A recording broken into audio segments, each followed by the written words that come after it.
আল্লাহর দ্বীনের বিরুদ্ধে যদি কেউ কথা বলে তার জিহ্বা কেটে ফেলতে হবে। আলেমরা যদি ডাক দেয়, এই ডাকে সাড়া দেওয়ার জন্য নিজের জান মাল কুরবান করে আল্লাহর জমিনে আল্লাহর দ্বীনকে বিজয় করার জন্য কারা কারা প্রস্তুত?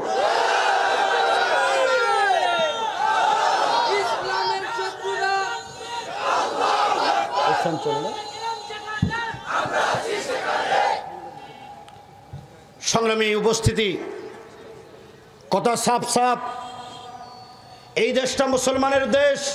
আমরা এদেশে ভাড়াটিয়া নই, এদেশে পাসপোর্ট নিয়ে আসি নাই। 16 বছর যারা জুলুম করেছে, অত্যাচার করেছে, যারা আলেমদের নবীর আশিকদেরকে গণহত্যা চালিয়েছে, তাদের বিচার এই দেশের মাটিতে করতে হবে। মাহফিল বন্ধ করে দিবে, কোরআনের কথা বলা যাবে না। তুমি কোন ছাগল? পুলিশ প্রশাসনকে পরিষ্কার ভাষায় বলতে চাই, বেয়াদবি অনেক করেছে তোমাদের ভাইয়েরা। বর্তমান যারা স্থানীয় প্রশাসনিক কর্মকর্তা, কেউ যদি এইরকম বেয়াদবি করে তার হাত কেটে ফেলার জন্য তৈরি থাকতে হবে। কাউকে আর ছাড় দেওয়া হবে না। রক্ত অনেক দিয়েছে, আর রক্ত দেব না। প্রতিটা রক্তের বদলা নিতে হবে।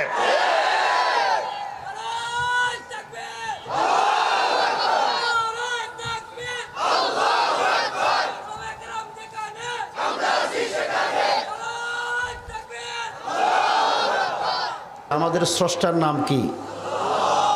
এই আসমান জমিনের সৃষ্টিকর্তাকে, আমাদের স্রষ্টাকে আল্লাহ। তো আল্লাহ তাআলার পরিচয় দেওয়ার দরকার আছে। কিন্তু আমাদের দেশে কিছু লোক আছে যারা আল্লাহকে বিশ্বাস করে না, আছে না নাই? এরা নিজেদেরকে বড় বুদ্ধিজীবী বলে, বড় শিক্ষিত মনে করে। ক্ষমতা পাইলে নিজেরাই খোদা বনে যায়। ফেরাউন যেরকম নিজেকে আনা রব্বুকুমুল আলা দাবি করেছে, আমাদের দেশও যারা এই কয়েকদিন আগে পালাইতে বাধ্য হয়েছে, পালিয়ে গেছে, তারাও নিজেদেরকে একেবারে লেডি খোদা মনে করেছে, ঠিক না? এই জন্য আমাদের দেশে কিছু লোক আছে, তারা নিজেদেরকে বড় শিক্ষিত মনে করে। আমি কারো বিরুদ্ধে অভিযোগ করছি না, কিন্তু বাস্তবে ঠিক না।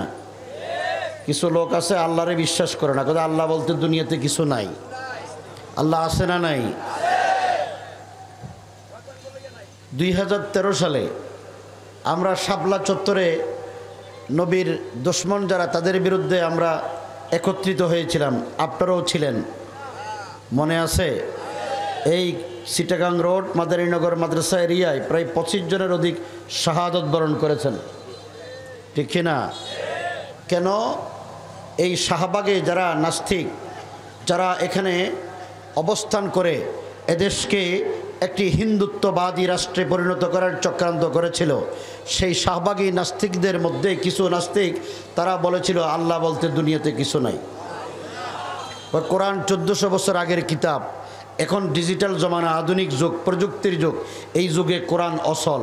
আপনারা বলেন তো, কোরআন সচল না অসল?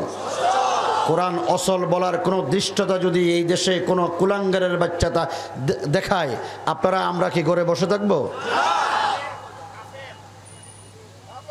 এই নাস্তিকদের বিরুদ্ধে আমরা আন্দোলন করেছিলাম। তারা বলেছিল আল্লাহ বলতে নাই। আল্লাহ আছে না নাই? আল্লাহ নিজেই বলেন, আমি যে আসি এটা তোমাকে গবেষণা করার জন্য দূরে যাওয়ার দরকার নাই। ওফি আনফুসিকুম আফালা তুবসিরুন, তুমি তোমার 3.5 হাত এই শরীরের দিকে তাকাও। আল্লাহ বলেন ওফি আনফুসিকুম আফালা তুবসিরুন। আপনারা যারা এখানে এসেছেন বলেন তো, এই হাত আপনাদের আছে না নাই? এই হাত আল্লাহ যেটা আমরা মাতৃগর্ভ থেকে নিয়ে এসেছি, এটা যেভাবে স্বাভাবিক লড়াইতে পারি, কাজ করতে পারি, যদি দুনিয়ার সমস্ত প্রযুক্তি, বিজ্ঞান, চিকিৎসক একত্রিত হয়ে কোনো মানুষের হাত বানাইলে তারা কি এইরকম বানাইতে পারবে? আরেকটু উদাহরণ দেই। আমার এই শরীর, এই কালার, এটার সাথে আপনাদের কারো মিলবে? আপনারা যারা এখানে বসেছেন প্রত্যেকের চেহারা আলাদা আলাদা নয়? আল্লাহর কুদরতি শক্তি কি এটা প্রমাণ করার জন্যে দেখেন, আমার এই যে ক্যামেরা এখানে আসছে, এক এক কোম্পানির ক্যামেরা দুনিয়াতে যত সেল হয় সবগুলো একরকম, ঠিক না বেঠিক? এই মাইক স্পিকার যে কোম্পানি বানিয়েছেন সবগুলো একই রকম, এক এক কোম্পানির এক এক রকম, ঠিক না?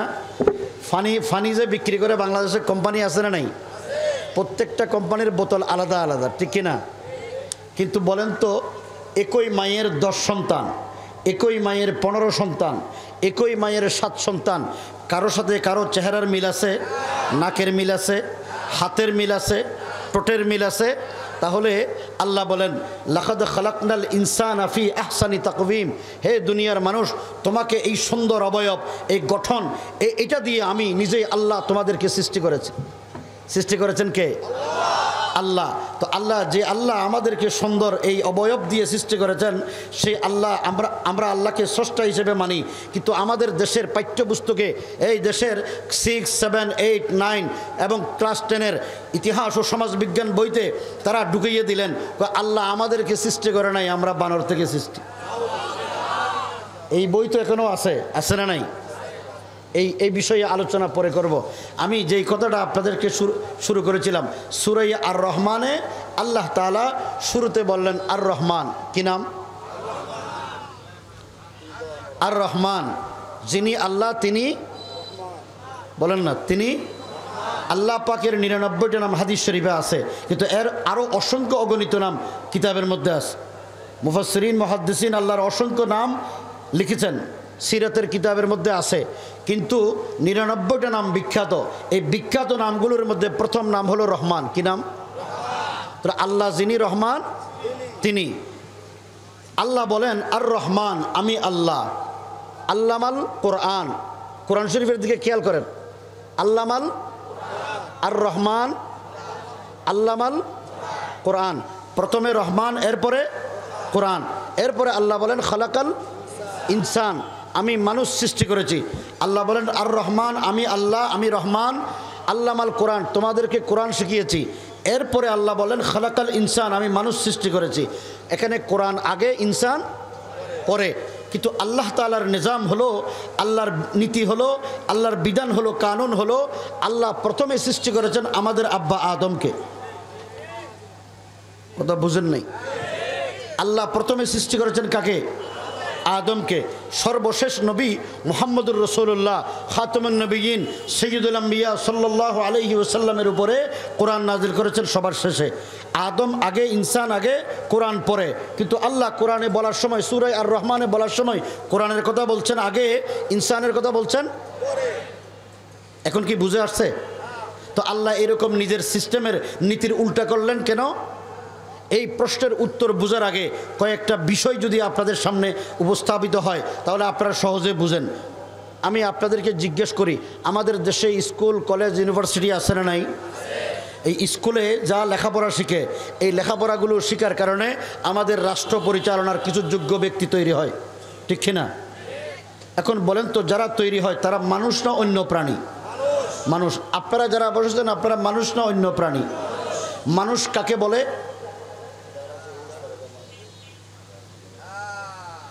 মানুষ হওয়ার জন্য দুইটা জিনিস দরকার হয়। বলেন তো, একটা মানুষের শরীর থেকে যদি রূহ বের করে নিয়ে যায়, তখন মানুষ থাকে না লাশ থাকে? লাশের জন্য কোনো হুকুম আহকাম আছে? তাহলে দুনিয়াতে যত বিধিবিধান দরকার সবগুলো হলো মানুষের জন্য। তো মানুষ হইতে হলে দুইটা জিনিসের সমন্বয়ের নাম মানুষ। একটা হলো শরীর, আর একটা হলো রূহ। যেই শরীর থেকে রূহ বের হয়ে যায় সেটা মানুষ হতে পারে না। যেই রূহ আছে, শরীর নাই, সেটাও মানুষ হতে পারে না। এখন বলেন, রূহকে ভালো রাখলে শরীর ভালো থাকবে, শরীর ভালো থাকতে হলে রূহ ভালো রাখতে হবে। শরীরকে ভালো রাখার জন্যে বিজ্ঞানীরা বলেছেন 3টা মৌলিক জিনিসের দরকার হয়। কয়টা? 3টা। আমি স্বাভাবিকভাবে বলি, আমাদের দেশে যেই সরকার পালাই চলে গেছেন, আর যারা ক্ষমতায় আসার জন্য উদ্যোগী হয়ে গেছেন, খুব বেশি আশা নিয়ে কাজকর্ম করছেন, এই সরকারি দল, বিরোধী দল এবং যারা সরকারে যেতে চান, তারা সবাই মিলে যখন নির্বাচন আসে, আপনাদের সামনে আসে কিনা? আসার পরে একটা স্লোগান দেয়, আমরা যদি ক্ষমতায় যেতে পারি, জনগণ যদি আমাদেরকে নির্বাচিত করে, তাহলে আমরা এদেশের জনগণের জন্য অন্ন, বস্ত্র, বাসস্থানের ব্যবস্থা করব। বলে কিনা? স্লোগান এই 3টা তো, অন্ন, বস্ত্র, বাসস্থান। বিজ্ঞানীরা বলে একটা মানুষের শরীরকে ভালো রাখার জন্যে, সুস্থ রাখার জন্যে 3টা মৌলিক জিনিসের দরকার হয়। একটা হলো অন্ন, আরেকটা হলো বস্ত্র, আরেকটা হলো বাসস্থান। আমি আপনাদেরকে জিজ্ঞেস করি, একটা লোক যদি 1 সপ্তাহ না খেয়ে উপোস থাকে, এই লোকটা মানুষ থাকবে না কঙ্কাল হয়ে যাবে? একটা লোক যদি কাপড় না পরে এই সারুলিয়া বাজারে যদি ঘোরাফেরা করে তাহলে মানুষ বলবে না পাগল বলবে? একটা লোক যদি 15 দিন না ঘুমায় তার মস্তিষ্ক ঠিক থাকবে না, বিকৃত হয়ে যাবে। এই তাহলে বোঝা গেল অন্ন লাগবে মানুষের শরীরকে ভালো রাখার জন্যে, বস্ত্র লাগবে মানুষের শরীর ঢাকার জন্যে। এই কনকনে শীতের মধ্যে কাপড় যদি না পরে রাস্তায় বের হয় তার শীতে অসুস্থ হবে কিনা? তাহলে শরীর ভালো রাখার জন্য কি লাগবে? কাপড় লাগবে। আর শরীরকে সুস্থ রাখার জন্য ঘুম লাগবে, ঘুমের জন্য বাসস্থান লাগবে। ঠিক না বেঠিক? এই 3টা মৌলিক জিনিস দরকার হয় শরীর ভালো রাখার জন্যে। আমাদের দেশে আমি বলি স্কুল কলেজ ইউনিভার্সিটিতে যেই লেখাপড়া শেখানো হয়, যেই ব্যবস্থা আছে, এই ব্যবস্থাটা আমার আপনার ট্যাক্সের পয়সাই সরকার ব্যবস্থা করে। এটা কথা ঠিক না বেঠিক? আপনারা অনেকে মনে করেন এখানে যারা বাড়িওয়ালা আছে তারা ট্যাক্স দেয়, যারা ব্যবসায়ী আছে তারা ট্যাক্স দেয়, আমরা শ্রমজীবী সাধারণ মানুষ আমরা তো ট্যাক্স দিই না। কিন্তু আপনাদেরকে জিজ্ঞেস করি, আপনারা কাপড় পরছেন কিনা? এই কাপড় যদি বিদেশি হয়, দেশে উৎপাদন হয়, এই বাজারজাত করার সময় সরকারকে 15% ট্যাক্স দিতে হয়। বিদেশ থেকে যদি আমদানি করে গায়ে দেন তাহলে দেশে আসার আগে সরকারকে 15% ট্যাক্স দিতে হয়েছে। ঠিক না বেঠিক? এই যে লাইট, এই লাইটগুলো যদি এদেশে উৎপাদন করে বাজারজাত করে অটোমেটিকলি কোম্পানির কাছ থেকে সরকার ট্যাক্স নিয়ে নিছে। ঠিক না বেঠিক? এই যে টিস্যুর বক্স, এই বক্স এই টেবিল পর্যন্ত আসতে 15% ট্যাক্স সরকার অটোমেটিকলি কেটে নিয়ে গেছে। যদি আমাদের পকেটের পয়সায়, ট্যাক্সের পয়সায় সরকার স্কুল কলেজ ইউনিভার্সিটির শিক্ষকদের বেতন দেয়, ছাত্রছাত্রীদের জন্য বিল্ডিং অবকাঠামো উন্নয়নের কাজ করে। কথা ঠিক না বেঠিক? এখন আপনাদেরকে জিজ্ঞেস করি, আমাদের এই ছেলেমেয়েরা লেখাপড়া শিখে বড় হওয়ার পর, MA পাস করার পর, BCS ক্যাডার হওয়ার পর তারা যখন সরকারি অফিসার হয় সরকার তাদের বেতন দেয়নি? আপনাদের এলাকায় বেতন দেয় না? 2 ঈদে বোনাস পাইনি?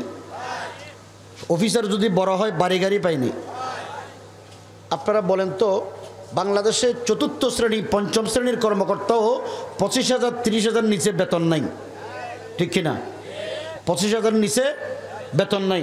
এই স্টেজে যে সমস্ত ওলামা ইকরাম বসা আছে কারো বেতন কি 25,000 30,000 আছে?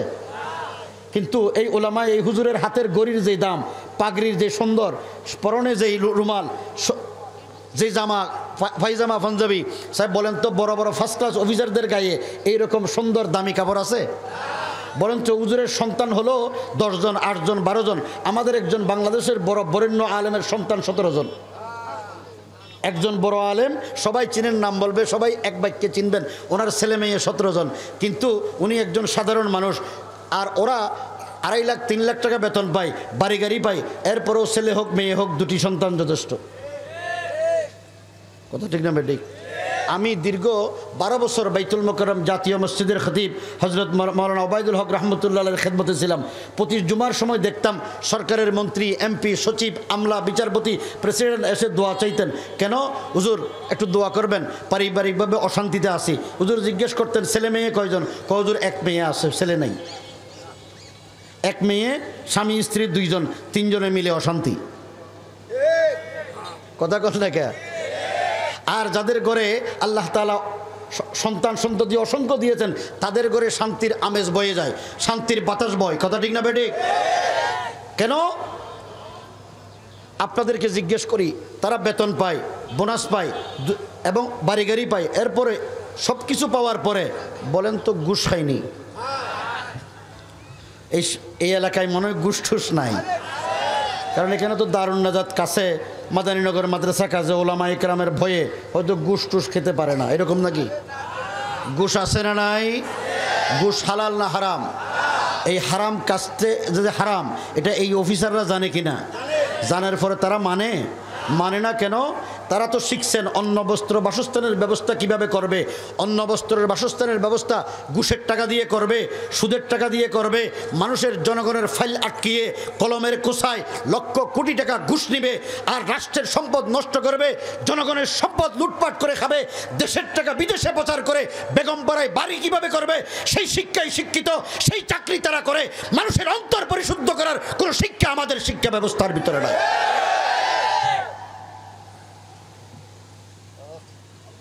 আমাদের একটা রু আছে না নাই? এই রু পরিশুদ্ধ করার কোনো শিক্ষা কি স্কুল কলেজ ইউনিভার্সিটিতে আছে?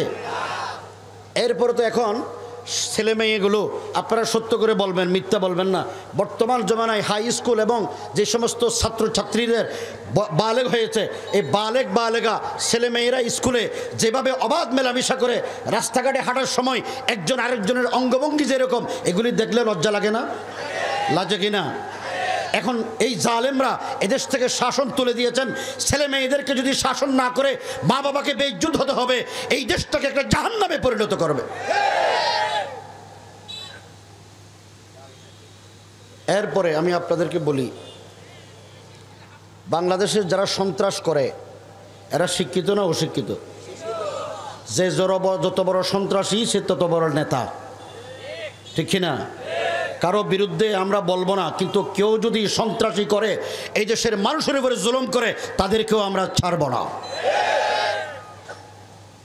আমাদেরকে ভয় দেখিয়ে কোনো লাভ নাই। খালেদ সাইফুল্লাহ আইয়ুবী সাহেব, আমি একসাথে জেলে ছিলাম। মৌলানা মামুনুল হক সাহেব, জুনায়েদ আল হাবিব সাহেব, দেশের শীর্ষ পর্যায়ের 2100 আলেমকে, 2100 আলেমকে বিনা কারণে মিথ্যা হয়রানিমূলক ষড়যন্ত্রমূলক মামলা দিয়ে এই ফ্যাসিস্ট জালেমরা জেলখানায় নির্যাতন নিপীড়ন চালিয়েছে। কিন্তু এই দেশের উলামায়ে ইকরাম এত নির্যাতন নিপীড়নের পরেও কেউ মাথা নত করে নাই, তাদের শক্ত চক্ষুকে কেউ ভয় করে নাই। আমাদেরকে ভয় দেখায় লাভ কি?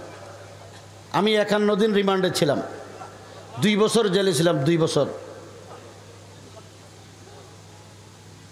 এই কথাগুলো ব্রিটিশ বেনিয়া গোষ্ঠী, সাম্রাজ্যবাদী ইংরেজরা এই দেশের আলেমদের উপরে এত অত্যাচার করেনি যে অত্যাচার এই ফ্যাসিস্ট জালেমরা 2021 সালে আলেমদের উপর করেছে।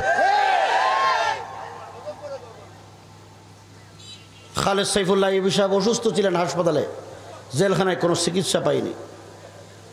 আমাদেরকে মৃত্যুদণ্ডের ফাঁসির আসামির সেলে রাখা হয়েছে, সমস্ত আলেমদেরকে ফাঁসির আসামির সেলে রাখা হয়েছে। দুনিয়ার আলো বাতাস দেখার সুযোগ দেয়নি, কেউ আমাদের সাথে কথা বলতে পারতো না। আমরা যেন ভিন্ন জগতের প্রাণী।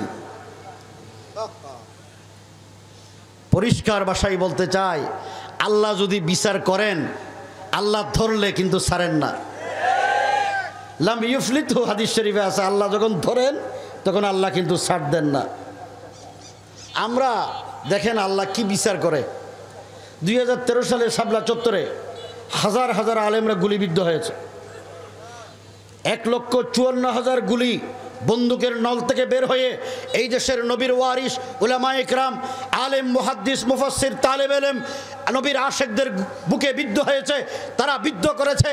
এরপরে পার্লামেন্টে দাঁড়িয়ে উপহাস করে কই হেফাজতিরা রং মেখে রাস্তায় শুয়েছিল, বলে নাই?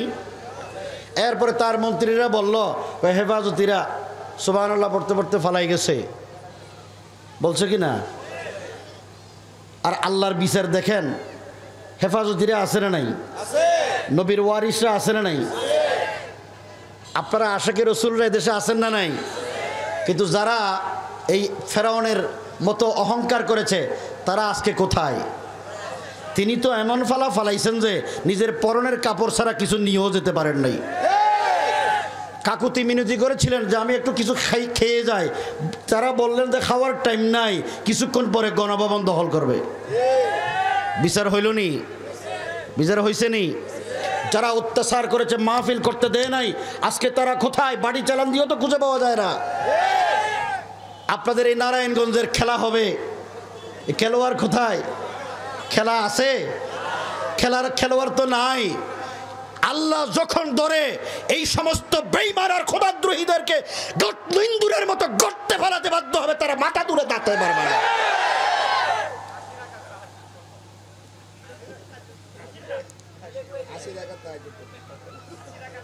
তাহাজ্জুদে কোনো কাম দেয় নাই। আমরা একটা ভাস্কর্যের বিরোধিতা করেছি, একটা ভাস্কর্যের বিরোধিতা করেছি, দোলাই পারে, মনে আছে না নাই?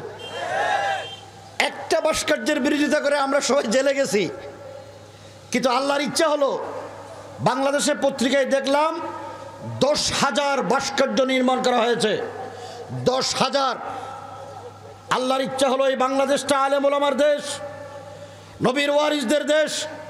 এখানে সকাল হয় আল্লাহু আকবরের ধ্বনিতে, সন্ধ্যা হয় আল্লাহু আকবরের ধ্বনিতে এদেশের লক্ষ লক্ষ মানুষ পবিত্র কোরআন তেলাওয়াত করে, হাফেজরা তেলাওয়াত করে, আলেমরা তেলাওয়াত করে, তাহাজ্জুদ পড়ে, আল্লাহর জিকির করে। এই দেশের মানুষের জমিনে আল্লাহ পাক কোন মূর্তিকে রাখবেন, এটা আল্লাহর ফয়সালা। আমরা একটা মূর্তির বিরোধিতা করেছি, তিনি তার বাবা, এই বেডির বাবাকে জাতির বাবা বানাইতে চাইছে। বলেন মুসলিম জাতির বাবাকে? মিল্লাতা আবিকুম ইব্রাহিম ওয়া সাম্মাকুমুল মুসলিমিন, কোরআন শরীফে আছে না নাই? বলেন মুসলিম জাতির পিতাকে? কোন মখলুক মুসলিম জাতির পিতা হইতে পারে না। যারা কোনো কাউকে বাধ্য করে আইন করে জাতির পিতা বানাতে চায়, আল্লাহ বলে তোমার জাতির পিতা না, তারে আমি জোতা দিয়ে পিটাবো। বাস্তব কিনা? বাস্তব কিনা? একটা ভাস্কর্য মূর্তির বিরোধিতা করেছি। 5 তারিখ যখন বিপ্লব সংগঠিত হলো, আমাদেরকে সেনা সদর দফতরে ডেকেছিলেন, আমিও গিয়েছিলাম। আমরা যখন গাড়িতে করে বঙ্গভবনে যাচ্ছি প্রেসিডেন্ট হাউসে, তখন দেখি যেই মূর্তি এখানে দোলাইপার বসাইতে চেয়েছিলেন, সেই মূর্তিটা বসাইছে বিজয় সরণিতে। বিজয় সরণি ছিলেন তো? এই মূর্তির দাম কমপক্ষে 1-2 কোটি টাকা না, 10 কোটি টাকার উপরে। বিদেশ থেকে এটা বানাই আনছে এই দেশে। আসার সময় দেখি গাড়ি থামছে, হাজার হাজার মানুষ ওই মূর্তির গর্দানায় রশি টেনে টানাটানি শুরু করছে। গরু যেভাবে টানে, এইভাবে দেখি যে এটা গরুর বাজার নয়। জি, এই গরুর বাজারের ব্যবসায়ীরা তো ভালো জানে গরুরে কিভাবে টানতে হয়, ঠিক না? এখানে দেখি জাতির ভিতরে গরুর রশি দিয়ে টানে, দেখেন নাই আপনারা? এরপরে বুলডোজার দিয়ে জাতির ভিতরে গুতায়, জাতির ভিতরে গুতারি খায়। আল্লাহ আছে না নাই? নমরুদ ইব্রাহিম আলাইহিস সালাম ইব্রাহিমকে মারার জন্য আগুনে নিক্ষেপ করছে। আল্লাহ নমরুদরে মারবে, সাধারণ কোনো বড় কিছু দিয়ে মারে নাই, ল্যাংরা মশা দিয়ে। আর ল্যাংরা মশা ঢুকছে তো ঢুকছে, এটা বের করার কোনো পদ্ধতি তখনকার কোনো চিকিৎসা বিজ্ঞানী বের করতে পারে নাই। এরপরে ব্যবস্থা করলেন কি, হাতুড়ি দিয়ে মারো, জুতা দিয়ে পিটাও। জুতার বাড়িও কাজে আসে না, এরপরে হাতুড়ি দিয়ে বাড়ি মারছে, মাথা শেষ। ঠিক না বেটি? আল্লাহ তাআলা দেখেন ফেরাউনকে যেইভাবে আল্লাহ শাস্তি দিয়েছেন, নমরুদকে যেভাবে শাস্তি দিয়েছেন, আব্রাহা বাহিনীকে যেভাবে শাস্তি দিয়েছেন, আল্লাহ রব্বুল আলামিন বাংলাদেশের রাজনৈতিক দল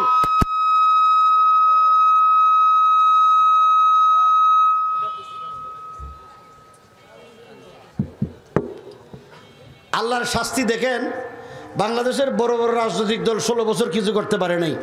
আল্লাহ বলো যে এই লেডি ফেরাউনকে আমি আল্লাহ এমন বাহিনী পাঠাবো যারা এখনো বালেগ হয় নাই। আব্রাহা বাহিনীকে কি দিয়ে মারছে?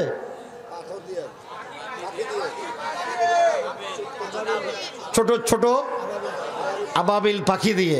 পাখির মুখে কণা ছিল। আমাদের দেশের কোনো যুবকরা এত বেশি জান দেয় নাই, সবগুলো হলো ছাত্র, অধিকাংশ ছাত্র যারা এখনো বয়স হয় নাই। আল্লাহ এদেশে এই ছাত্রদেরকে নামাই আবাবিল ফাঁকি পাঠাই দিচ্ছেন, ঠিক না বেঠিক? একটা মূর্তির বিরোধিতা করেছি, আল্লাহ রাব্বুল আলামিন বাংলাদেশের 10,000 মূর্তিকে নাই করে দিয়েছেন। আল্লাহ আছে না নাই? এই জন্য বলি এই দেশটা হলো আলেম ওলামার দেশ, আল্লাহর জমিন। আল্লাহর জমিনে কাউকে মূর্তি স্থাপন করে নাফরমানি করবে আল্লাহ সহ্য করবেন না, আল্লাহ সহ্য করে নাই। কথা ঠিক না বেটি? এই নাস্তিকদের দোসর দেখেন, শাহবাগে এই নাস্তিকরা 3 মাস 3.5 মাস একেবারে নেচে গেয়ে বিরিয়ানি খাওয়াইয়া সরকারের সকল গোয়েন্দা সংস্থা এবং বাহিনী দিয়ে প্রোটেকশন দিয়ে তাদেরকে রাখলেন। আর নবীর আশেকরা 1 রাত্র থাকতে পারলো না। আল্লাহ বলো যে একটু অপেক্ষা কর, তোর শাস্তি যে কি হবে। তোরা তো আশেকরা 1 দিন রাত্রে থাকতে পারে নাই, তোরা দেশেও থাকতে পারবি না, ঠিক না বেটি? এখন দেশে আছে, খুঁজে পাওয়া যায়? আমি আপনাদেরকে জিজ্ঞেস করি, মুসলমানরা কাউরে ভয় করে? আল্লামা ইকবাল রহমতুল্লাহ আলাই বলেন, তাওহীদ কি আমানত सीनों में है हमारे, तौहीद की अमानत सीनों में है हमारे, आसा नहीं मिटाना नामो निशा हमारा। बातिल से दबने वाले ऐ आसमां नहीं हम, 100 बार कर चुका है तू इम्तिहा हमारा। तैगो की साये में हम पल कर जवा हो ये है, खंजर हिलाल का है कौमी निशा हमारा।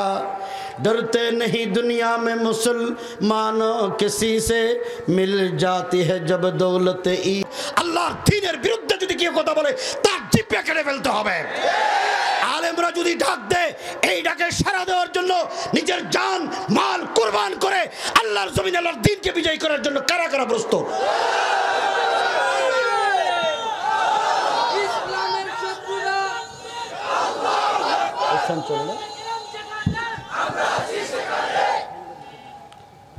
সংগ্রামী উপস্থিতি, কথা সাফ সাফ, এই দেশটা মুসলমানের দেশ।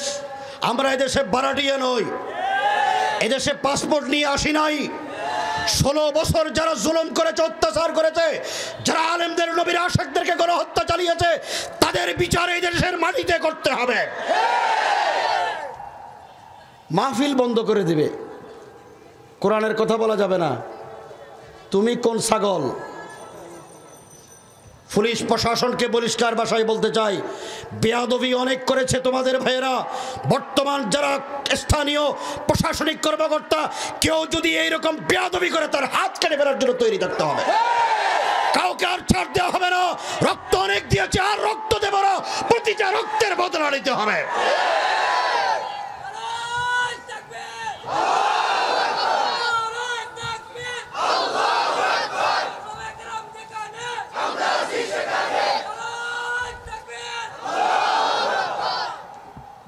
আমি যে আয়াত তেলাওয়াত করেছিলাম মনে আছে তো? আরেকটা কথা বলি, আপনাদের দেশে মাদ্রাসা আছে না নাই? এই আশেপাশে তো অসংখ্য মাদ্রাসা আছে। মাদ্রাসাগুলোতে এতিমখানা আছে না? এতিম কারা? যারা ছোটবেলায় বাবা মা মারা যায় তারা তো এতিম, যাদের কোনো ভরণ পোষণের ব্যবস্থা নাই। এই জন্য আত্মীয় স্বজন দাদা দাদিরা মিলে কোথায় দেয়? এতিমখানায় দিয়ে আসে। এই এতিমখানায় এই দেশের আলেম ওলামারা তাদেরকে মানুষের কাছ থেকে সাদা সৎকা নিয়ে এতিমদের ভরণ পোষণের ব্যবস্থা করে, তাদেরকে জ্ঞান শিখায়, তাদেরকে কোরআনের তালিম দেয়, হাফেজ বানায়, আলেম বানায়, মুহাদ্দিস বানায়, মুফাসসির বানায়। কথা ঠিক না বেঠিক? কিন্তু বর্তমান বাংলাদেশে বুড়া বুড়ির এতিমখানা চালু হয়েছে, জানেননি? বয়স্ক মুরব্বিয়ান একরাম, যুবক ভাইয়েরা ভালো করে শোনো, ভালো করে কান পেতে শোনো। আমি আশ্চর্য হয়ে গেছি, বাংলাদেশে একটা এতিমখানা, এটার আধুনিক নাম হলো ওল্ড পিপলস হোম, বৃদ্ধাশ্রম। নাম শুনছেন তো? ওল্ড পিপলস হোম, বৃদ্ধাশ্রম। এই বৃদ্ধাশ্রমগুলো কি করে, এই জন্য জয়দেবপুরের একটা বৃদ্ধাশ্রম ভিজিট করতে গিয়েছিলাম আমরা 2013 সালের পরে। আমরা যখন ঢুকি তখন 3 জন আলেম একসাথে ছিলাম। দেখি মাঠে কয়েকজন বয়স্ক বয়োবৃদ্ধ মানুষ হাঁটাচলা করছেন। আমাদেরকে ঢুকার সময় দেখে একজন খুব স্মার্ট, ভদ্র, শিক্ষিত, লেবাস পোশাকে মনে হচ্ছে তিনি শিক্ষিত মানুষ, তিনি আমাদের দিকে আসলেন। আসার পরে তাকে সালাম করলাম, আসসালামু আলাইকুম। তিনি সালামের উত্তর দিলেন। এরপরে যেহেতু বয়স্ক মানুষ, আমার বাবার বয়সের সমান, এই জন্য বললাম, বাবা আপনি এখানে কেন? এই লোকটা শুধু বাবা বলার কারণেই অজর ধরে কান্না আরম্ভ করলেন। এই যুবকরা ভালো করে শোনো, অজর ধরে কান্না আরম্ভ করলেন 4-5 মিনিট। এরপর কাঁদতে কাঁদতে উনি একেবারে অস্থির হয়ে গেলেন। জিজ্ঞেস করলেন, বাবা আপনি কাঁদছেন কেন? তো উনি চোখ মুছে আমাদেরকে বললেন, তোমাদের মতো আমারও সন্তান আছে, কিন্তু আজকে অনেক বছর পরে বাবা ডাকটা শুনেছি, আমাকে কেউ বাবা ডাকে না। ওনারা জিজ্ঞেস করলাম, আপনার ছেলে মেয়ে নাই? আমার 3 ছেলে, কোনো মেয়ে নাই। আপনি কি করতেন? আমি একটা বাংলাদেশের নামকরা বিশ্ববিদ্যালয়ের প্রফেসর ছিলাম, একটা ডিপার্টমেন্টের ডিন ছিলাম। তো আপনার ছেলে কয়জন? 3 জন। কি করে তারা? 3 জন উচ্চশিক্ষিত, একজন সেনাবাহিনীর বড় অফিসার, আরেকজন আমি যে বিশ্ববিদ্যালয়ের শিক্ষক ওই বিশ্ববিদ্যালয়ের প্রফেসর, আরেকজন উচ্চশিক্ষা নিয়ে আমেরিকায় চাকরি করে, ছেলে মেয়ে ওখানে থাকে। আপনারা অনলাইনে চার্জ করলে দেখবেন। অনলাইনে চার্জ করলে দেখবেন বাড়ি ওনার চট্টগ্রামের কাছে। ওনাকে বললাম, আপনার এই উচ্চশিক্ষিত ছেলে মেয়ে থাকতে আপনি এখানে কেন? উনি বললেন, বাবা আমার বড় ছেলে সে সেনাবাহিনীর ওখানে বাসাবাড়ি নিয়ে থাকে ছেলে মেয়ে, মেজো ছেলে আমি সারা জীবনে বিশ্ববিদ্যালয়ের শিক্ষক থাকতে যত বেতন পেয়েছি, বেতনের টাকা জমাইয়া যে টাকা জমাইছি এবং পেনশন পেয়েছি, ওই টাকা দিয়ে আমি ঢাকাতে একটা বাড়ি করেছি। আমার ওই বাড়িতে আমার ওই প্রফেসর সন্তান থাকে, আর ছোট ছেলে আমেরিকায় থাকে। তো আপনি এখানে আসলেন কেন বাড়ি থাকতে, আপনার সন্তানগুলো এই উচ্চ লেভেলে থাকতে? তিনি বললেন, আমার কয়েক বছর আগে আমার স্ত্রী মারা গেছে। আমার স্ত্রী মারা যাওয়ার পর আমার বড় ছেলে তাকে বিবি বাচ্চা নিয়ে সেনাবাহিনীর ক্যান্টনমেন্টের ভিতরে, ছোট ছেলে থাকে বিদেশে, মেজো ছেলে যে বিশ্ববিদ্যালয়ের প্রফেসর, সেই ছেলে এবং তার স্ত্রী মিলে আমার স্ত্রী মারা যাওয়ার পর জোর জবরদস্তি করে আমাকে এই বৃদ্ধাশ্রমে বনবাস দিয়ে গেছে। নাউজুবিল্লাহ কন্যা। আপনারা বলেন তো, যেই বাবা বিশ্ববিদ্যালয়ের শিক্ষক তিনি তো সমাজের দামি মানুষ, বলেন দামি মানুষ না? যেই বাবার সন্তান সেনাবাহিনীর অফিসার, যেই বাবার সন্তান বিশ্ববিদ্যালয়ের শিক্ষক, যেই বাবার সন্তান আমেরিকায় উচ্চ ডিগ্রি নিয়ে লেখাপড়া শিখে চাকরি করে, তারা সাধারণ শিক্ষিত না উচ্চশিক্ষিত?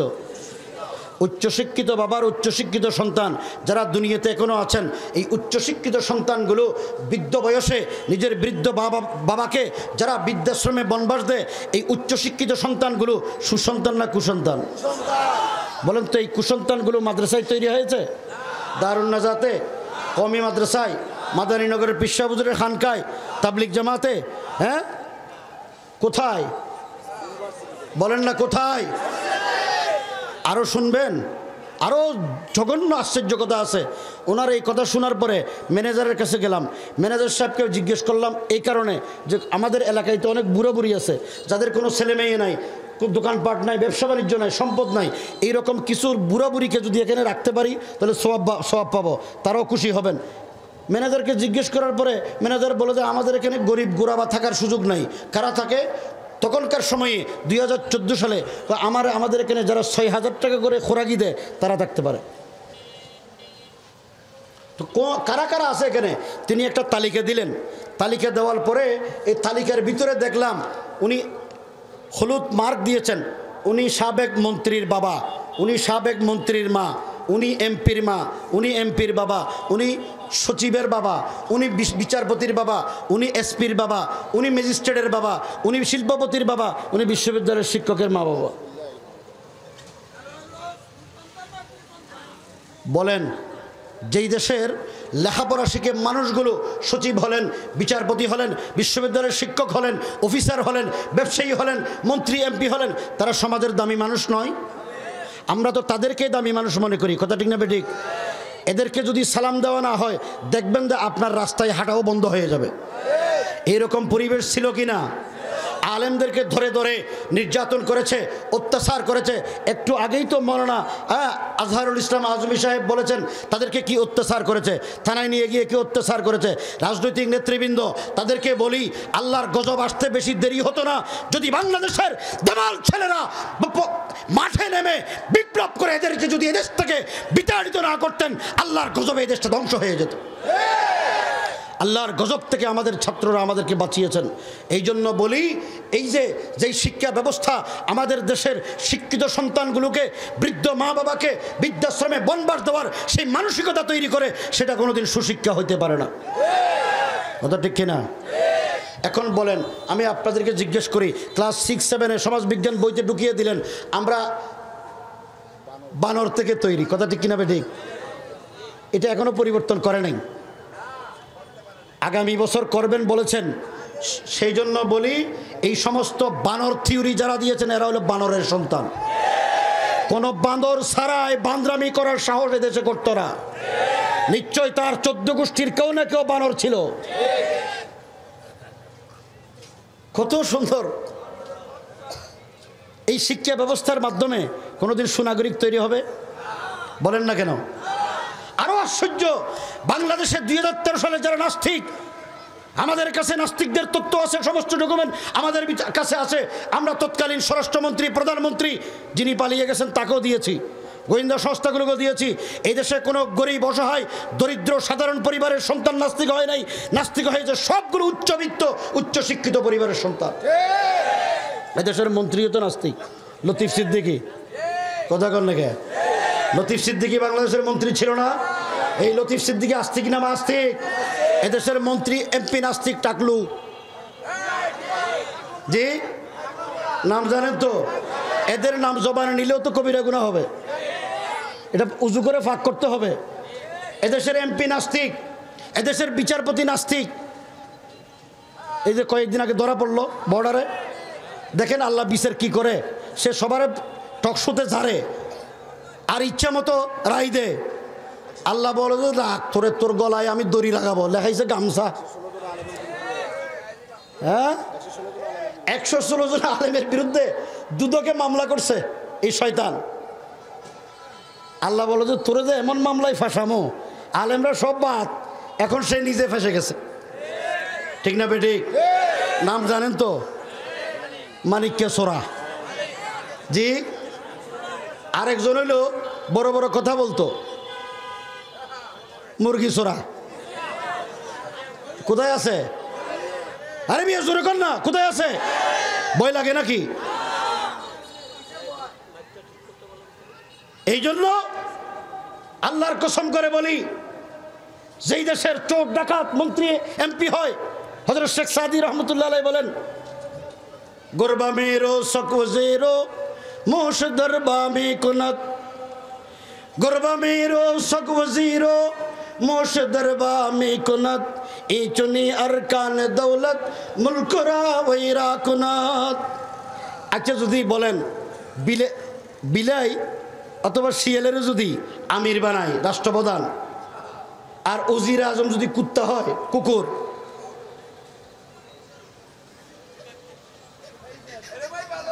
আর ইন্দুরকে যদি নিরাপত্তার ব্যবস্থা দায়িত্ব দেয়, হযরত শেখ সাদি বলেন, গোরবা মেয়েরও শক ওজিরও, শক মানে কুত্তা কুকুর,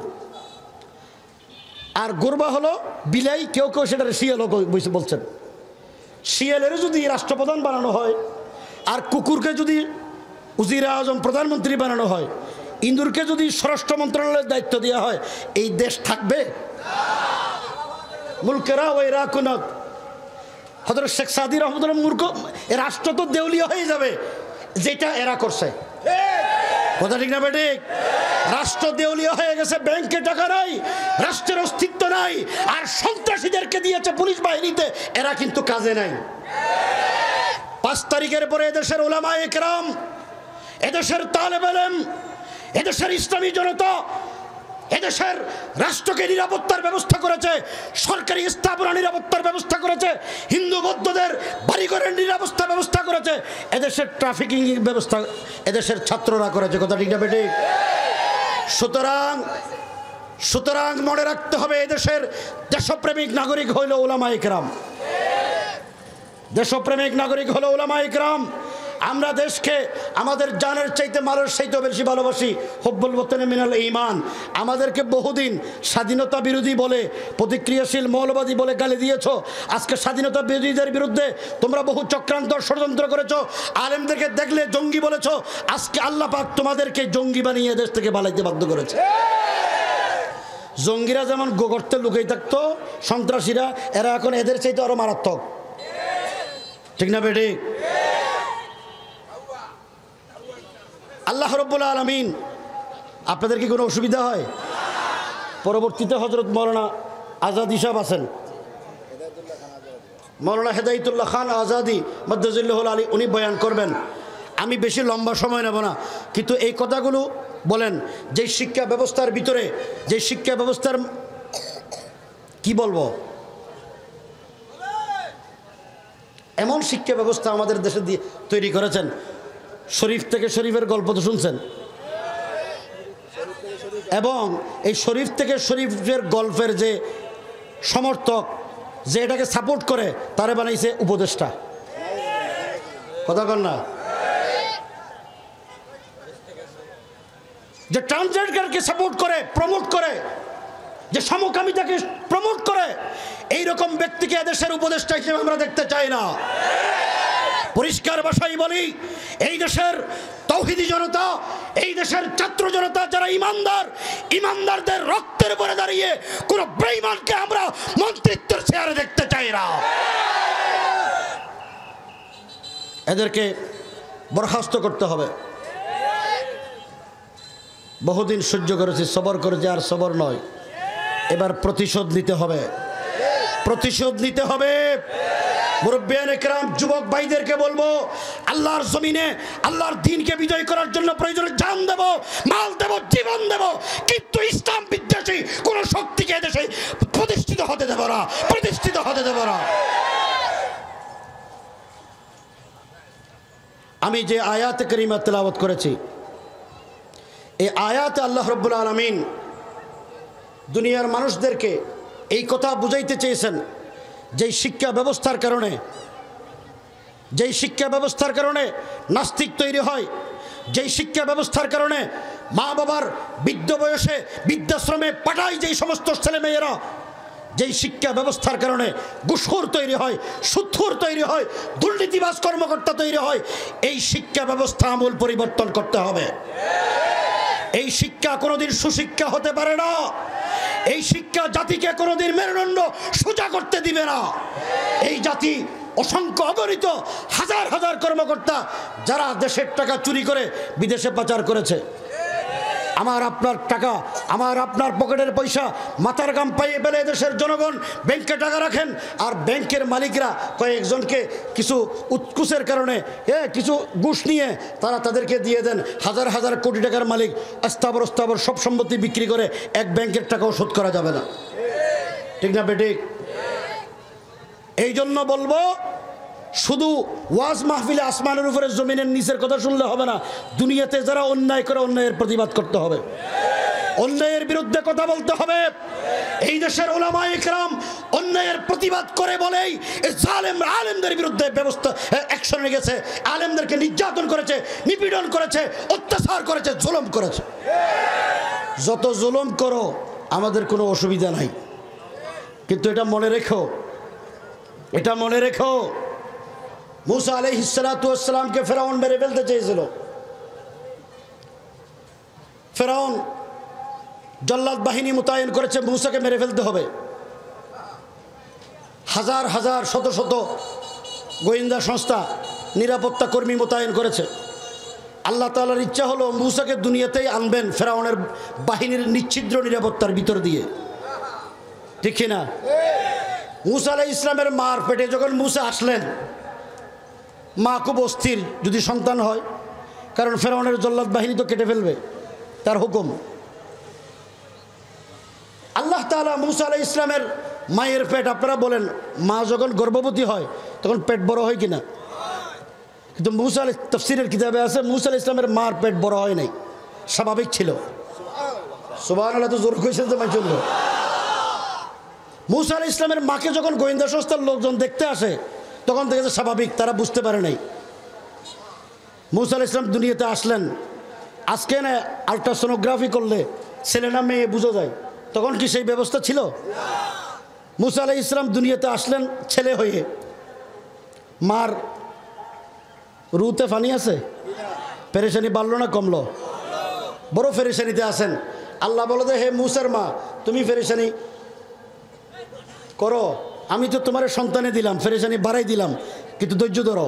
কি করো? এই সন্তানকে বাক্সে ভরে নদীতে ডুবাই দাও, ফেলে দাও। মুসা আলাইহিস ইসলামের মা আল্লাহর হুকুম মতো ছেলেটারে বাক্সে বললেন, নদীতে বাসাই দিলেন।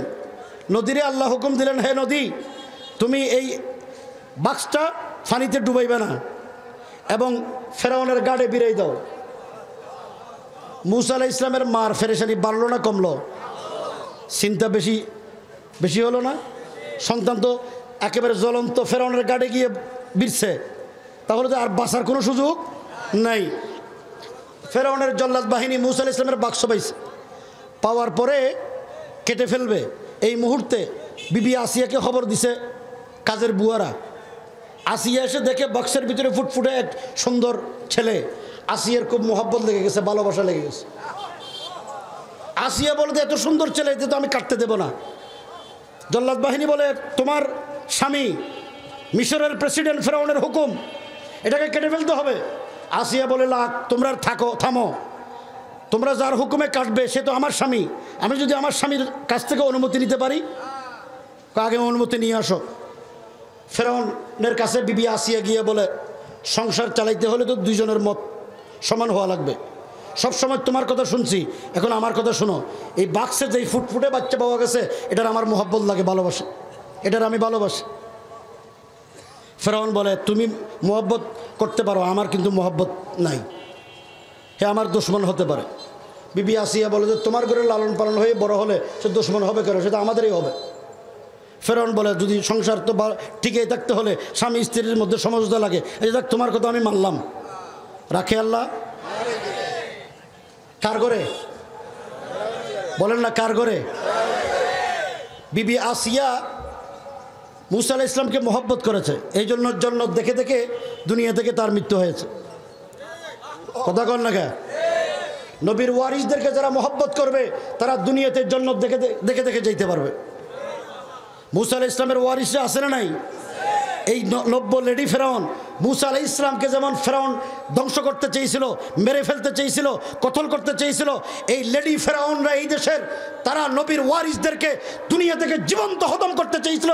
এদেশের আলেমদেরকে জেলে পুরে নির্যাতন করে নিপীড়ন করে তারা চেয়েছিল আলেমরা এখানে কথা বলতে পারবে না, নবীর উত্তরসূরিরা দেশে এই দেশে কথা বলতে পারবে না, কোরআন হাদিসের শিক্ষা ব্যবস্থা তারা ধ্বংস করে দিবেন, তারা রাজত্ব কায়েম করবেন।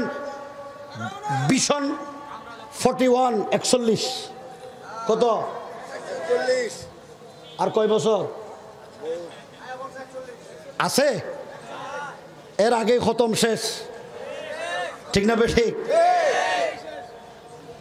আমি আপনাদেরকেও বলি, ওলামা ইকরাম যখন জেলে গেছে সবাই ঘরে ঢুকে গেছে, কিন্তু ঠিক কিনা?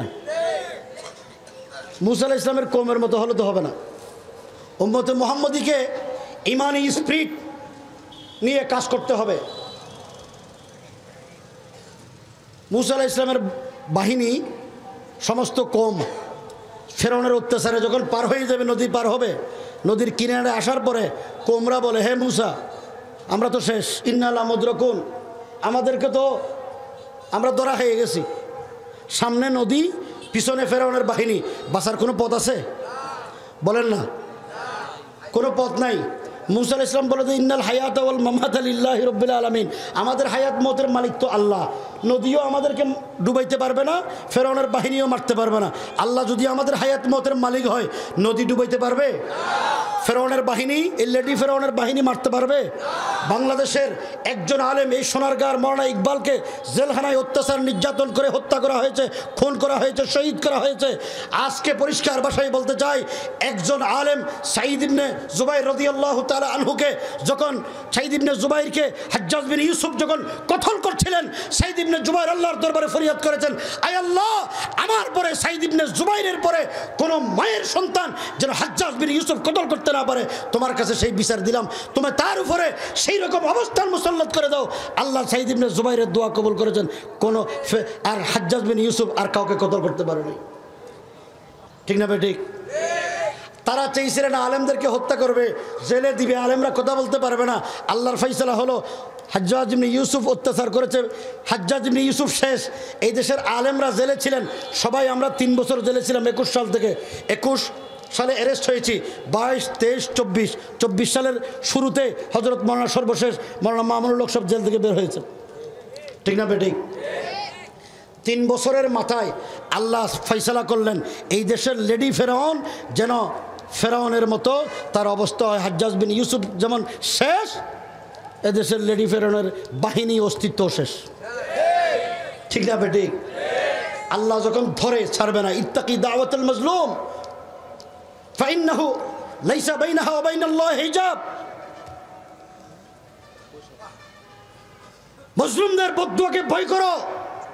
হে রাজনীতিবিদরা, হে সরকারের প্রশাসনিক কর্মকর্তা ভাইয়েরা, তোমরা আমাদের ভাই, আমাদের শত্রু নও, কিন্তু কোন জালেম যদি মুসলিমের উপর জুলুম করে, মুসলিমের বদদুয়া এমন ভাবে লাগবে তোমার অস্তিত্ব থাকবে না। এই জন্য মুসলিমকে ভয় করো, কোন মুসলিমের বদদুয়া নিও না। যুবক ভাইদেরকে বলি, কোন মুসলিমের বদদুয়া নিও না। কোন কারো সম্পত্তি দখল করবে না। এই ব্যবসায়ী ভাইদেরকে বলি, কারো সম্পত্তি দখল করবে না। একটা ঘটনা বলি আমাদের এলাকার 2015 বা 16 সালে একজন ব্যক্তি, তার 4 মেয়ে, আল্লাহওয়ালা সাধারণ মানুষ, কোনো ছেলে নাই। এই সময়ে, এই জালেমদের সময়ে তাদের এক ফাতিনেতা ওই বয়স্ক মুরব্বীর জমি দখল করছে চট্টগ্রাম টাউনে। ওনার তো ভাই নাই, ছেলে নাই, 4টা মেয়ে। পুলিশের কাছে গেলে বিচারও নাই। উনি মসজিদে এসে জুমার দিন ফজরের আগ থেকে মসজিদে এসে কান্নাকাটি আরম্ভ করলেন। আমরা ফজরের নামাজের সময় মসজিদে দেখেছি, জুমার নামাজের সময়ও দেখেছি, আসরের সময়ও দেখেছি, মাগরিবের সময়ও দেখেছি, মসজিদ থেকে বের হয় না, খানাও হয় না, খুব কান্নাকাটি করতেছে। এশারের পরে শুনলাম যে সন্ত্রাসী ক্যাডার তার জমি দখল করছে। তখন ছিল কোরবানির গরুর বাজার। এটা গরুর বাজার না? কোরবানির গরুর বাজার। এক গরু দেখতে গেছে যে ওই এক গরু তারে শিং দিয়ে ডুসি মেরে ফ্যাট ছিঁড়ে ফেলছে। বিচার আছে না নাই? এই জন্য যুবকদের বলবো, রাজনীতিবিদদের বলবো, কোনো অবস্থাতে কোনো মজলুমের বদদোয়া নিবে না। মজলুমের বদদোয়া চোখের ফানি। তোমাদের ক্ষমতা, তোমাদের রেপ, তোমাদের বিজিবি, তোমাদের পুলিশ, তোমাদের গোয়েন্দা সংস্থা সব কিছু তছনছ হয়ে যাবে, এক ফোঁটা ফানি বদলা দিতে পারবা না। আল্লাহ রব্বুল আলামিন, আমি যে আয়াত তেলাওয়াত করেছি, লম্বা বক্তৃতা করার অভ্যাস আমার নাই, এরপরেও আপনারা বসেছেন, ওলামা ইকরাম এখানে আছে, কথা বলবেন। হযরত মাওলানা আজাদি সাহেব আসবেন। যে আয়াত তেলাওয়াত করেছিলাম মনে আছে না নাই? পড়েন, বিসমিল্লাহির রহমানির রহিম। আর রহমান আল্লামাল কোরআন খলাকাল ইনসান আল্লামাহুল বায়ান। আল্লাহ তাআলা এই আয়াতগুলোতে প্রথমে কোরআনের কথা বললেন, এরপরে মানুষের কথা বললেন, ঠিক কিনা? আল্লাহর নিজাম হলো আদম আগে কোরআন পরে, এখানে উল্টা করলেন কেন? আল্লাহ তাআলা এই জন্য মুফাসসিরিন ইকরাম লিখেছেন, হে দুনিয়ার মানুষ, তুমি শুধু মায়ের পেট থেকে বের হয়ে মানুষ হলে হবে না, তোমাকে আদর্শ নাগরিক, মুমিনে কামেল, একজন হাকি ইমানদার আল্লাহর বান্দা হওয়ার জন্য তোমাকে কোরআন শিখতে হবে। কি শিখতে হবে? আচ্ছা বলেন তো, আমাদের ছেলেমেয়েরা যারা কোরআন পড়ে, এখন যারা বর্তমান আপনারা মুরব্বীরা আছেন, আপনাদের মারা দাদিরা ছিল কি না? তারা ঘরের বারান্দায় এবং উঠানে কাছারি করে এলাকার ছেলে মেয়েদেরকে কোরআন পড়াইতো। কিন্তু বর্তমান জমানায় আধুনিক যুগ, আমাদের মেয়েরা, আমাদের ছেলেদের বউরা MA pass, BA pass, matric pass ছাড়া বিয়ে তো করায় না। কথা ঠিক না বেঠিক? বলেন তো, এই সব বউরা, সব মেয়েরা একত্রিত হয়ে আগে আপনার দাদি যেভাবে কোরআন পড়াইতো, মশলা মশাইল শিখাইতো, নামাজ পড়তো, সেরকম কোরআন পড়তে জানে? তো আমরা উন্নতি হলাম না অবনতির দিকে গেলাম? এই অবনতি থেকে মুক্ত হওয়ার জন্যে আমাদেরকে ঘরে ঘরে কোরআন শিখাইতে হবে। আপনারা বলেন, কোরআন শিখানোর দরকার আছে না নাই? হযরত শেখুল হাদিস আল্লামা জাকারিয়া রহমতুল্লাহি আলাইহি ফলসফায়ে কোরআনের মধ্যে লিখেছেন, যেখানে কোরআন তেলাওয়াত হয়, এই কোরআন তেলাওয়াতের আওয়াজ আল্লাহ পাকের কুদরতি বাতাস উত্তর দক্ষিণ পূর্ব পশ্চিম যে সীমানা পর্যন্ত নিয়ে যায়, ওই সীমানার উপরে আল্লাহ পাকের রহমত নাজিল হয়। এই জন্য বাংলাদেশে হাজার হাজার লক্ষ লক্ষ আলেম ওলামা, মসজিদ, মাদ্রাসা, যেখানে তেলাওয়াতে কোরআন হয়, জিকির হয়, ইবাদত হয়, তাহাজ্জুদ হয়। এই জন্য বাংলাদেশে এত ঘনবসতি হওয়ার পরেও, একটা ক্ষুদ্র দেশে 20 কোটির উপরে মানুষ জনসংখ্যা হওয়ার পরেও আল্লাহ পাক এখানে কোনো খাদ্যের ঘাটতি দেন নাই। করোনার সময়ে সারা পৃথিবী অস্থির হয়ে গেছে, মোড়ল রাষ্ট্রগুলো অস্থির হয়ে গেছে, কিন্তু বাংলাদেশে কোনো খাদ্যের সংকট হয়েছে? কথা বলেন না। একমাত্র কারণ, এই দেশের কোরআনের তালিম বন্ধ হয় নাই, এদেশে কোরআনের চর্চা বন্ধ হয় নাই। বেগুনা মাসুম হাফেজে কোরআনরা তেলাওয়াত করার কারণে, আল্লাহর দরবারে গিরিয়া জারি করার কারণে আল্লাহ পাকের রহমত নাজিল হয়েছে। বাংলাদেশের মানুষের জন্য খাদ্যের কোনো অভাব হয় নাই, ঠিক না বেঠিক? সুতরাং কোরআন দরকার আছে না নাই? কোরআন কাদের কাদের দরকার আছে? আপনাদের দরকার আছে তো? ওয়াদা করতে পারবো তো? আমি একটা কথা বলি, আপনারা হাত নামান, ওয়াদা করবেন তো ইনশাআল্লাহ? এখানে যারা বয়স্ক মুরব্বীরা আছেন, দৈনিক কয় ঘন্টা বলেন? দৈনিক কয় ঘন্টা? দৈনিক 24 ঘন্টা, কয় ঘন্টা? একটা দিনে কয় ঘন্টা? ঘুমান কয় ঘন্টা? বলেন না, ঘুমান কয় ঘন্টা? 8 ঘন্টা বা 7 ঘন্টা, আমি ধরে নিলাম 8 ঘন্টা। 8 ঘন্টা 24 থেকে বাদ দিলে আর কয় ঘন্টা থাকে? 16 ঘন্টা। নামাজ কয় ওয়াক্ত? 5 ওয়াক্ত। নামাজে কয় রাকাত পড়তে হয়? সুন্নতে মুআক্কাদা এবং ওয়াজিব সহ কয় রাকাত? প্রতিদিন নামাজ পড়ি না তো, রাকাত তো স্মরণ নেই, হিসাব করেন। ফজর কয় রাকাত? 4 রাকাত। জোহর কত? 10। আসর কত হয়েছে? 18। মাগরিব 5। কত হইল? লিখেছেন সূরা ফাতিহা কোরআন শরীফে আমরা পড়ি কিনা? সূরা ফাতিহার একটা নাম হলো সূরাতুশ শিফা। কি নাম? সবাই বলেন, সূরাতুশ শিফা। হাদিস শরীফে আছে, যেই ব্যক্তি 7 বার সূরা ফাতিহা পরে কোনো রোগীকে পানিতে ফু দিয়ে পান করাই দিবে, তার রোগ ভালো হয়ে যাবে।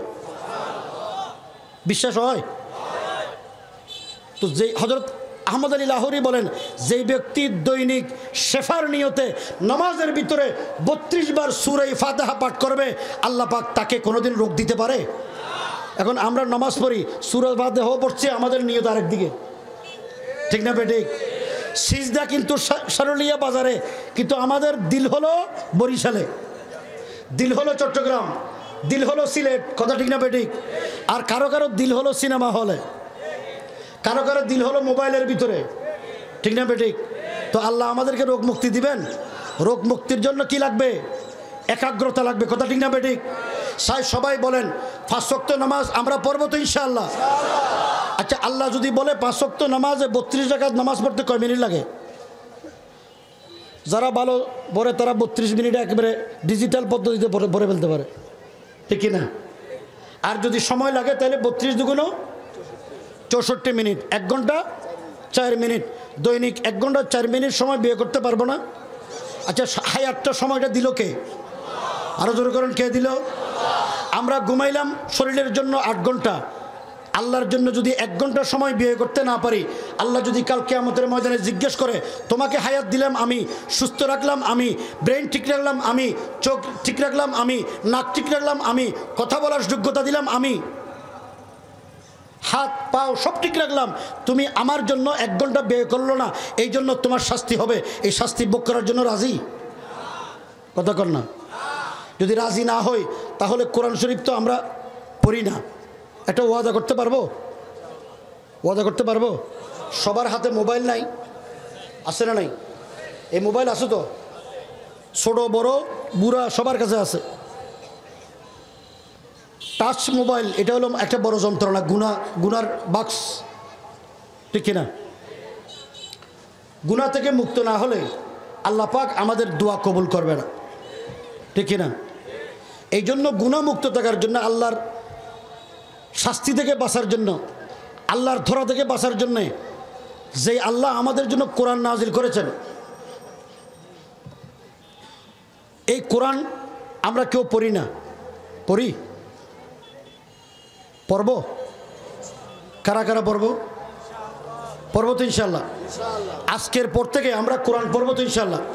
আমি যে সমস্ত তালেব ইলম আছে ওদেরকে বলবো না, উলামায়ে কেরামদেরকে বলবো না, যারা আমাদের জেনারেল মুরব্বীরা আছেন বয়স্ক, আপনাদেরকে বলবো, দৈনিক কমপক্ষে 5টা মিনিট নামাজের পরে একটা কোরআন দেখতে পারবো না? পারবো?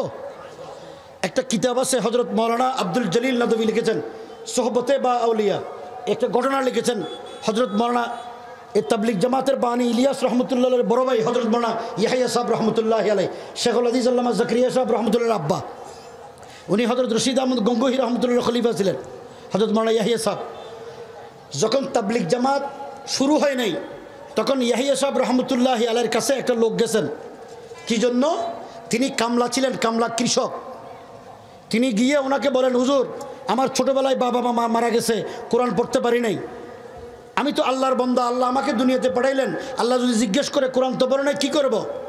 হযরত মাওলানা ইয়াহইয়া সাহেব রহমতুল্লাহ ওনাকে সবক দিলেন, তুমি তো কোরআন পড়তে জানো না, একটা কাজ করবে, কাজ শেষ করে যখন বাড়িতে আসবে তখন একটা কোরআন শরীফ দেখবে, আয় আল্লাহ মনে মনে বলবে, আয় আল্লাহ আমি তো কোরআন পড়তে শিখি নাই, আমি তোমার কোরআনটা চোখ দিয়ে দেখছি, আমাকে পড়ার সুযোগ দান করো। হযরত মাওলানা ইয়াহিয়া সাহেব রহমতুল্লাহর সবক অনুযায়ী, নির্দেশ অনুযায়ী এই ব্যক্তি গড়ে এসে সারাদিন কাজ করে, বাতি জ্বালিয়ে, কুফি জ্বালিয়ে, প্রতিদিন রাত্রে এশারের পরে প্রতিটা লাইনে লাইনে আঙ্গুল দিয়ে শুধু কোরআন শরীফ দেখতেন। কিছুদিন পরে ইনি ইন্তেকাল করছেন। সোহবতে বা আউলিয়া কিতাবের মধ্যে এই ঘটনা লেখছে। ইন্তেকাল করার পরে যেই এলাকায় ইন্তেকাল করছেন ওই এলাকায় কোনো মুসলমান নাই, ওনারা দাফন করার ব্যবস্থা নাই। একজন পোস্টমাস্টার ইংরেজ সরকারের, উনি ওইদিকে সাইকেল চালিয়ে যাচ্ছেন, যাওয়ার সময় দেখলো একটা ঘরে একটা মেয়ে কান্নাকাটি করছে। মেয়েকে জিজ্ঞেস করলো, তুমি কাঁদছো কেন মা? আমার এলাকায় কোনো মুসলমান নাই, আমার আব্বা, আমরা মুসলমান, আমার আব্বা ইন্তেকাল করছে, দাফনের ব্যবস্থা নেই। ওই পোস্টমাস্টার তিনি দাফনের ব্যবস্থা করলেন, কিন্তু তৎকালীন সময়ে ইংরেজের একটা কার্ড ছিল বেতন তোলার জন্য, বেতনের কার্ড। যখন ওই মৈয়তকে কবরে দাফন করছিলেন তখন ওনার কার্ডটা কবরে পড়ে গেছে। যখন বেতন উঠাইতে গেলেন ওনার কার্ড নাই। পরে ওই মৈয়তের ঘরে আসলেন, আসার পরে মেয়েকে জিজ্ঞেস করলেন, মা তোমাদের ঘরে কোনো আমি কার্ড ফেলে গেছি? খুঁজাখুঁজি করলো, কোনো পাইল না। এরপরে হযরত মাওলানা ইয়াহিয়া সাহেব রহমতুল্লাহর কাছে গেলেন, হুজুর আমার তো সন্দেহ হয় এই কবরের ভিতরে আমার কার্ড পড়ছে মনে হয়।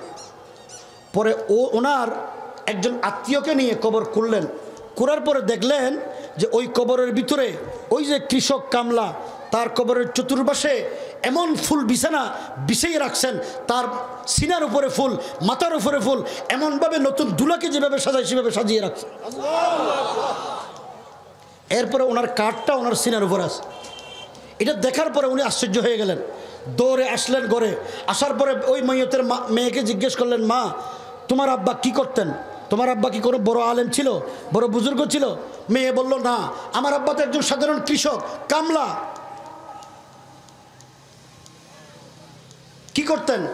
কোনো কাজ করতেন না, ঠিকমতো নামাজ তো পড়তেন না, আর কিছু করতেন? তুমি বলো, আমাকে সত্য করে বলো। আমার আব্বা কাজ করে এসে মৃত্যুর আগে কিছুদিন একটা বই পড়তেন কুফি জ্বালিয়ে। উনি তো পড়তে জানতেন না, অশিক্ষিত মূর্খ মানুষ, কিন্তু প্রতিটা লাইনে লাইনে আঙ্গুল হালাইতেন। এটা শোনার পর উনি হযরত মাওলানা ইয়াহিয়া সাহেব রহমতুল্লাহের কাছে গেলেন। যাওয়ার পরে ঘটনা বলার পরে ইয়াহিয়া সাহেব রহমতুল্লাহ আলাইহি বললেন, উনি কোরআনের আশেক ছিলেন, কোরআন পড়তে জানে না, মুহাব্বতের সহিত অন্তর দিয়ে আল্লাহর কোরআনকে নিজের আঙ্গুল দিয়ে ধরেছেন। আল্লাহ পাক পছন্দ করেছেন, মুহাব্বত আল্লাহর পছন্দ হয়েছে, এই জন্য আল্লাহ পাক তাকে দাফন করার সাথে সাথে ফুল বিছানায়, জান্নাতের বিছানা তাকে দিয়ে দিয়েছে। দরকার আছে লাভ না ক্ষতি? বলেন না লাভ না ক্ষতি? এই লাভ আপনাদের দরকার নাই? যদি দরকার হয় আমরা যারা এখানে বসেছি দৈনিক অন্ততপক্ষে 5 মিনিট 10 মিনিট কোরআন শরীফ তেলাওয়াত করব। যারা জানি না তারা আলেমা ইকরাম আইম্মাই মাসাজিদ এখানে ইমাম উলামাদের কাছ থেকে শিখে নেব, পারবো তো ইনশাআল্লাহ? আল্লাহ রাব্বুল আলামিন আমাদের সবাইকে আমল করার তৌফিক দান করুন। এই কথা বলে শেষ করছি, শুনেন। সব অধিকাংশ আমাদের মুরব্বিয়ান ইকরাম যুবক ভাইয়েরা আম্মা জান আয়েশা রাদিয়াল্লাহু তাআলা আনহা, আল্লাহ নবী হযরত আয়েশাকে ওসিয়ত করেছেন, হে আয়েশা আমরা তো এখান থেকে গিয়ে ঘুমাবো না? বলেন না ঘুমাবো না? আম্মা জান আয়েশা বললেন, আয়েশাকে রাসূল ওসিয়ত করলেন, হে আয়েশা তুমি যখন ঘুমাবে এক খতম কোরআন শরীফ তেলাওয়াত করলে যেই সওয়াব, সেই সওয়াব নিয়ে ঘুমাবে। আম্মা জান আয়েশা বললেন, ঘুমের আগে এক খতম কোরআন শরীফ কীভাবে তেলাওয়াত করবো ইয়া রাসূলুল্লাহ, এই সময় কোথায় পাবো?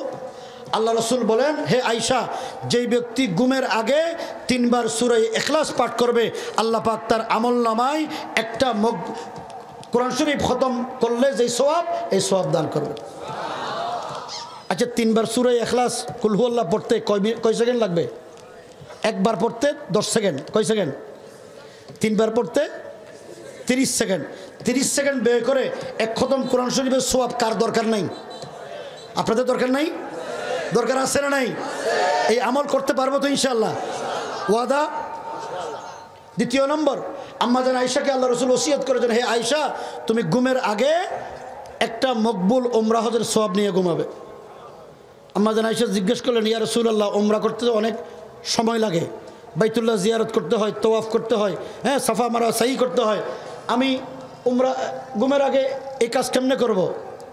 রাসূল বলেন, যেই ব্যক্তি ঘুমের আগে এই 4টা বাক্য পাঠ করবে, আমার মুখে মুখে পড়েন সুবহানাল্লাহ ওয়ালহামদুলিল্লাহ ওয়ালা ইলাহা ইল্লাল্লাহ ওয়াল্লাহু আকবার। আবার সুবহানাল্লাহ ওয়ালহামদুলিল্লাহ ওয়ালা ইলাহা ইল্লাল্লাহ ওয়াল্লাহু আকবার। সুবহানাল্লাহ ওয়ালহামদুলিল্লাহ ওয়ালা ইলাহা ইল্লাল্লাহ ওয়াল্লাহু আকবার। মনে থাকবে? এই চারটা শব্দ উচ্চারণ করতে পড়তে 10 সেকেন্ড লাগে। কত সেকেন্ড? আগে 30 সেকেন্ড, এখন 10 সেকেন্ড, মোট 40 সেকেন্ড। এই 40 সেকেন্ড ব্যয় করে একটা মকবুল উমরা, একটা মকবুল কোরআন তেলাওয়াতের সওয়াব আপনাদের দরকার নাই মনে হয়? থাকলে আজ থেকে আমল করতে পারবো? পারবো তো ইনশাআল্লাহ? পারবো। আমরা দৈনিক কত হাজার গুনাহ করি, কোনো ঠিক আছে? গুনাহ আল্লাহ রসুল বলেন, যেই ব্যক্তি দৈনিক 100 বার এই দোয়া পড়বে, আল্লাহ পাক সমুদ্রের ফেনা পরিমাণ যদি গুনাহ করে সব গুনাহ মাফ করে দিবেন। গুনাহ মাফের দরকার আছে? কার কার দরকার আছে? তাহলে এই দোয়া শিখে নেব তো ইনশাআল্লাহ। বেশি বড় নয়, ছোট। আল্লাহ রসুল বলেন, যেই ব্যক্তি দৈনিক 100 বার যে কোনো সময় এই দোয়াটা পড়বে, সুবহানাল্লাহি ওয়া বিহামদিহি, বলেন সবাই, সুবহানাল্লাহি ওয়া বিহামদিহি, সুবহানাল্লাহি ওয়া বিহামদিহি, সুবহানাল্লাহি ওয়া বিহামদিহি, সুবহানাল্লাহি ওয়া বিহামদিহি, সুবহানাল্লাহি ওয়া বিহামদিহি, সুবহানাল্লাহি ওয়া বিহামদিহি। পারবো তো ইনশাআল্লাহ? কয়বার? তাহলে গুনাহ সমুদ্রের ফেনা পরিমাণ হলেও আল্লাহ মাফ করে দিবেন। আর আমার কথা না রসুলের কথা? আমল করবো তো ইনশাআল্লাহ? এই ছোট্ট ছোট্ট আমল যদি করতে থাকি, আল্লাহ পাক আমাদের আমলের পরিমাণ এমন বৃদ্ধি করবেন, কতরা কতরা চাইলে করত পাহাড় পরিমাণ হয়ে যাবে। ঠিক না বেঠিক? পারবো? মনে থাকবে? আপনারা বলবেন যে এই আমল করতে কি উজু করা লাগবে? উজু করা লাগবে না। উজু করা লাগবে? উজু ছাড়া করেন। আর যদি মনে চাই উজু করে করেন। আল্লাহ তাবারক ওয়া তাআলা আমাদেরকে কোরআন পড়ার তৌফিক দান করুন। আমাদের ভবিষ্যৎ জেনারেশন যেন জুলুমবাজ না হয়, সন্ত্রাসী না হয়, দুর্নীতিবাজ না হয়, ঘুষখোর না হয়, সমাজে মানুষের উপর অত্যাচারী না হয়। আল্লাহ সেই তৌফিক দান করুন। এই অত্যাচারী না হওয়ার একমাত্র উপায় হলো কোরআন শিখাইতে হবে। কি করতে হবে? আপনাদের ছেলে মেয়ে নাতি নাতনি বৃদ্ধ বয়সে আপনাদেরকে বৃদ্ধাশ্রমে চান? তাহলে তাদেরকে কি শিখাইতে হবে? আল্লাহ বলেন, ওবিল ওয়ালিদাইনি ইহসানা, মা বাবার প্রতি তুমি সদয় হও। কেন? তুমি যখন ছোট ছিলে, শিশু ছিলে, তোমার মা এই কনকনে শীতকালে, শীতের সময় তুমি মায়ের পেটে পেশাব করে দিয়েছো, মায়ের সিনের উপর পায়খানা করে দিয়েছো, মায়ের কাপড়কে তুমি নাফাক করে দিয়েছো।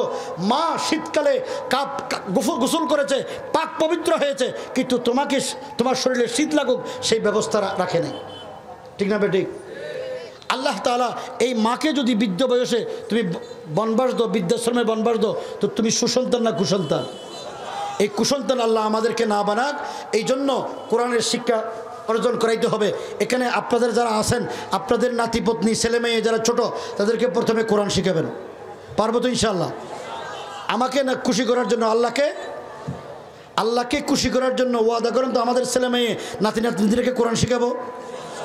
আল্লাহ পাক আমাদের সবাইকে আমল করার, কোরআন মতে চলার তৌফিক দান করুন। আমিন। শেষ কথা বলি, শোনেন। বর্তমান যারা ক্ষমতাচ্যুত হয়েছে এরাও বসে নাই, আমাদের এই বর্ডারের ওই পারের দাদা বাবুরাও বসে নাই। এই দেশকে অস্থিতিশীল করে এদেশে আবার একটা জুলুমের রাজ্য পরিণত করার চক্রান্ত করছে। এই জন্য সমস্ত মুসলমানদেরকে এক হতে হবে, ইত্তেহাদ হতে হবে। কথা ঠিক না বেঠিক? আফগানিস্তানের দিকে তাকান। আফগানিস্তানে আজকে উলামায়ে কেরাম জনতা ঐক্যবদ্ধ হওয়ার কারণে পৃথিবীর 2টা শক্তিকে পরাজিত করে আফগানিস্তানের তালেবানরা ইমারত ইসলামিয়া কায়েম করেছে। আফগানিস্তানের নাম নিলে তো আগে জেলে যেতে হতো। ঠিক না বেঠিক? যারা আফগানিস্তানের কথা বলছে তারা জঙ্গি। এখন তো সেই পরিবেশ নাই। তাদের কথা না মানলে তারা জঙ্গি। এখন যত জঙ্গি আছে সবগুলো আমাদের সঙ্গী। ঠিক না বেঠিক? আল্লাহর কসম করে বলি, যারা দাড়ি রাখার কারণে টুপি মাথায় দেওয়ার কারণে, সুন্নতি লেবাসের কারণে এই দেশের আল্লাহর বান্দাদের, আল্লাহর গোলামদের, নায়েব রাসূলদেরকে জঙ্গি বানিয়ে, সন্ত্রাসী বানিয়ে পৃথিবীর কাছে কলঙ্কিত করেছো। আল্লাহ তোমাদেরকে এমনভাবে সন্ত্রাসী বানিয়ে কলঙ্কিত করেছে, তোমাদেরকে নিষিদ্ধ করে ঘোষণা করা হয়েছে। ঠিক না বেঠিক? আর যারা করে হত্যা চালিয়েছে, আমরা বলবো তোমাদেরকেও নিষিদ্ধ করতে হবে। আল্লাহ রাব্বুল আলামিন আমাদেরকে ঐক্যবদ্ধ হওয়ার তৌফিক দান করুন।